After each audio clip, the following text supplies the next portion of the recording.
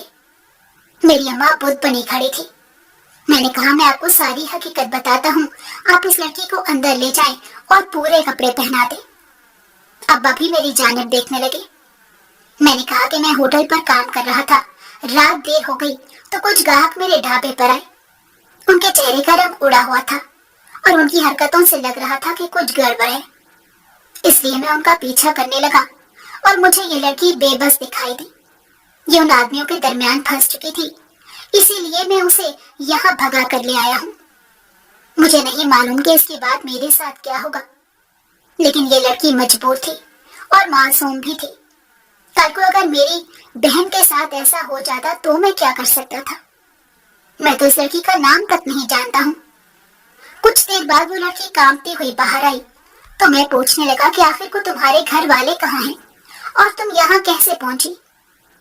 وہ بے تحاشا رو رہی تھی، اسے بولا نہیں جا رہا تھا۔ اماں نے اسے پانی دیا اور سینے سے لگا لیا، کہنے لگی کہ اگر تمہیں حقیقت بتا دو گی شاید ہم تمہیں تمہارے گھر والوں تک پہنچا دیں۔ اب یہ لڑکا تو بغیر دیکھے کود چکا ہے، اب تمہاری مدد کرنا چاہتے ہیں۔ وہ بولے کہ میرے ابا کا انتقال ہو چکا تھا تو میری اماں نے صاحبان کی خاطر دوسری شادی کر لی، لیکن وہ آدمی اچھا نہیں تھا، ہر وقت نشہ کرتا رہتا تھا، اس کا واقعی عورتوں سے ملنا جلنا بھی تھا۔ اماں کے انتقال کے بعد اس نے میری خوبصورتی کو دیکھتے ہوئے لالچ کر لیا اور مجھے ان لوگوں کے درمیان بیچ گیا۔ یہ آدمی اور بھی لڑکیوں کو یوں ہی مجبور کرتے ہیں۔ میں پہلے ہی یہ کام نہیں کرنا چاہتی تھی، لیکن یہ لوگ مجھے صبح شام مارنے لگے، زبردستی باندھ کر مجھ سے کام لینے لگے، اور اب بھی یہ مجھے زبردستی یہاں لائے تھے۔ میں ان کے کام سے انکار کر رہی تھی۔ آپ لوگ مجھے اس گھر میں جگہ دے دیں، میں اگر یہاں سے باہر نکلی تو وہ لوگ مجھے دوبارہ پکڑ لیں گے۔ میرے ابا سوچ میں پڑ گئے، کہنے لگے کہ یوں عورت ذات کو اپنے گھر میں رکھنا ٹھیک نہیں ہے، اس لیے ہم چاہتے ہیں کہ تم ہمارے بیٹے سے نکاح کر لو۔ میری ماں حیرانی سے دیکھنے لگی۔ آخر کو میری ماں سادہ اور صاف دل کی مالک تھی۔ ابا نے انہیں سمجھا دیا تھا کہ لاوارث اور یتیم بچی ہے، اگر اس کو زمانے میں بھٹکنے کے لیے چھوڑ دیا تو کل کو اللہ کے آگے کیا جواب دیں گے؟ بہتر ہے کہ اس کو گھر میں جگہ دے دی جائے، یہ اپنی زندگی گزار لے گی، اور تمہیں بھی تو خدمت گزار بہو چاہیے تھی، اگر تم نے اس کو سایہ دو گی تو دیکھنا کیسے تمہاری خدمت کرتی ہے۔ میری اماں مان گئی اور سادگی سے رات کو بھائیوں کی موجودگی میں نکاح ہو گیا۔ محلے والوں کو یہی بتایا کہ اماں کی دور کی بہن تھی جن کی وفات کے بعد اس لڑکی کی دیکھ بھال کو کوئی باقی نہ رہا تھا، اس لیے اماں میرے ساتھ نکاح کر کے یہاں لے آئی ہیں۔ میں اسے اماں ابا کے گھر چھوڑ کر ہی صبح ڈھابے پر کام کے لیے نکل گیا۔ مجھے شک تھا کہ وہ آدمی میری شکل نہ پہچان لے، اس لیے میں نے رومال کو منہ پر باندھ رکھا تھا۔ مالک نے پوچھا کہ کیا مسئلہ ہے تو میں نے خاموشی سے ٹال دیا۔ وہ لوگ دوبارہ تفتیش کو تو نہ آئے تھے، اور میں پولیس کو ان کے بارے میں بتا بھی دیتا تو وہ لوگ خاصے امیر تھے۔ پولیس نے ان کے بجائے میری تفتیش شروع کر دینی تھی، اور غریب آدمی تو ویسے بھی عدالتوں کے چکر لگاتا مارا جاتا ہے، اس لیے ملکی حالات کو دیکھتے ہوئے مجھے اپنے آپ کو باندھنا پڑا۔ وہ لوگ مجھ تک پہنچ نہیں پائے تھے، اور میری شادی شدہ زندگی بہت اچھے سے جا رہی تھی۔ میں اس لڑکی کی عزت کرتا تھا اور کبھی اس کو ماضی کا تانا نہیں دینا چاہتا تھا، اس کا خیال رکھنے کی کوشش کرتا تھا کہ جو دکھ وہ دیکھ چکی ہے مزید کوئی دکھ اس کے حصے میں نہ آئے